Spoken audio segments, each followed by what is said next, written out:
একবার এক ছোট্ট হিন্দু কন্যা তার বাবার হাত ধরে বলল, বাবা, তুমি প্রতিদিন মন্দিরে দুধ নিয়ে যাও। তুমি প্রতিদিন মন্দিরে দুধ নিয়ে কি করো? উত্তরে তার বাবা বললেন, আমি প্রতিদিন আমার দেবতাদের দুধ উৎসর্গ করি। এবার বাচ্চা মেয়েটি জিজ্ঞাসা করল, বাবা, দেবতারা কি দুধ খান? জবাবে তার পিতা বললেন, না বেটি, আমি এই দুধ তাদের পায়ে ঢেলে আসি। বাচ্চা মেয়েটি আবারও জিজ্ঞাসা করল, বাবা, তাহলে তুমি কেন দুধ নিয়ে যাও যখন এই দেবতারা দুধ খেয়েই দেখেন না? জবাবে তার পিতা বললেন, বেটি, তুমি আজব কথা বলছো, দেবতারা কেন দুধ খাবেন? এবার বাচ্চা মেয়েটি বলে, বাবা, আমি আগামীকাল মন্দিরে যাব এবং দেবতাকে দুধ খাওয়াবো। তখন তার পিতা বললেন, তুমি যাবে ভালো কথা, কিন্তু এমন জেদ করো না যে দুধ না খাইয়ে বাড়িতে আসবে না। তখন মেয়েটি বলে, তুমি আমাকে অনুমতি দাও। তখন তার পিতা বলল, ঠিক আছে, তোমার যেমন ইচ্ছা। পরের দিন সেই বাচ্চা মেয়েটি দুধ নিয়ে মন্দিরে যায় এবং বলতে থাকে, যদি আপনি সত্যি আমার খোদা হয়ে থাকেন তবে আমার এই দুধ পান করুন। কিন্তু পাথরের মূর্তি তো কথা বলে না, তাই সেই বাচ্চা মেয়েটি কোনো জবাব পেল না।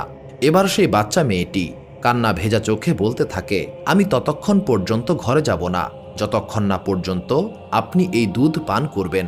কিন্তু এবারও কোনো জবাব এলো না।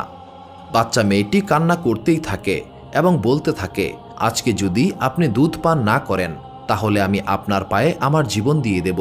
বাচ্চা মেয়েটি তার কপাল সেই দেবতার মূর্তির সামনে ঠুকতে থাকে। কিছুক্ষণের মধ্যেই তার কপাল থেকে রক্ত ঝরতে শুরু করে এবং সেই অবস্থায় বাচ্চাটি কাঁদতেই থাকে।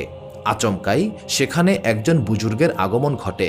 তিনি ছিলেন খাজা মাইনুদ্দিন চিশতি রহমতুল্লাহি আলাইহে। বাচ্চা মেয়েটিকে কান্না করতে দেখে খাজা মাইনুদ্দিন চিশতি রহমতুল্লাহি আলাইহে বাচ্চা মেয়েটির কাছে আসেন এবং জিজ্ঞাসা করলেন, বেটি, তুমি কাঁদছ কেন? কি হয়েছে তোমার? জবাবে বাচ্চা মেয়েটি বলল, আপনি আপনার কাজ করুন আর আমাকে আমার কাজ করতে দিন। তখন খাজা মাইনুদ্দিন চিশতি রহমতুল্লাহি আলাইহে আবারও জিজ্ঞাসা করলেন, বেটি, তুমি আমাকে বলো তোমার কি হয়েছে?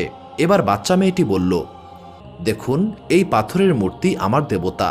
তাকে আমি অনেকবার বলেছি আমার এই দুধটুকু পান করতে, কিন্তু সে পান করছে না। খাজা মাইনুদ্দিন চিশতি রহমতুল্লাহি আলাইহে বললেন, বেটি, এ হলো পাথরের মূর্তি, এই মূর্তি তোমার দুধ পান করবে না। তখন বাচ্চা মেয়েটি বলল, আমি কসম খেয়েছি এই মূর্তি দুধ পান না করলে আমি ঘরে যাব না। ওনাকে আমার দুধ পান করতেই হবে।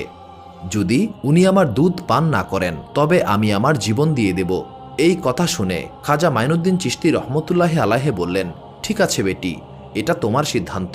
খাজা মাইনুদ্দিন চিশতি রহমতুল্লাহি আলাইহে সেখান থেকে এগিয়ে গেলেন এবং মূর্তিটিকে বললেন, দেখছো না বাচ্চার মাথা থেকে রক্ত ঝরছে, তাহলেও তুমি দুধ কেন পান করছো না? ব্যাস, খাজা মাইনুদ্দিন চিশতি রহমতুল্লাহি আলাইহে শুধুমাত্র এইটুকুই বললেন এবং সঙ্গে সঙ্গে মহান আল্লাহ তাআলার ইচ্ছায় সেই মূর্তি জীবন্ত হয়ে উঠল এবং সে দুধ পান করতে শুরু করল। বাচ্চা মেয়েটি এই দৃশ্য দেখে খুবই খুশি হলো এবং সে তার ঘরে ফেরত আসে, কিন্তু তার মাথা এবং জামায় তখনও রক্ত লেগেছিল। এই দৃশ্য দেখে মহল্লার লোকেরা সেই বাচ্চা মেয়েটির বাবাকে বলল, পণ্ডিত মশাই, মনে হচ্ছে আপনার মেয়েটি কোথাও থেকে তার ইজ্জত খুইয়ে এসেছে। দেখুন আপনার মেয়ের কি হাল হয়েছে, তার সঙ্গে খুব সম্ভবত খুব খারাপ কিছুই হয়েছে। মহল্লার সবাই এক হয়ে জিজ্ঞেস করতে থাকে, বেটি, তোমার সঙ্গে কি হয়েছে? এবার বাচ্চা মেয়েটি উত্তর দেয়, আমার সঙ্গে কিছুই হয়নি, কেউ আমার উপর হাতও তোলেনি, আমি শুধুমাত্র আমার খোদাকে দুধ পান করিয়ে এসেছি। এই কথা শুনে সবাই অবাক হয়ে বলল, এটা কিভাবে সম্ভব? হয়তো এই বাচ্চা মেয়েটি পাগল হয়ে গিয়েছে।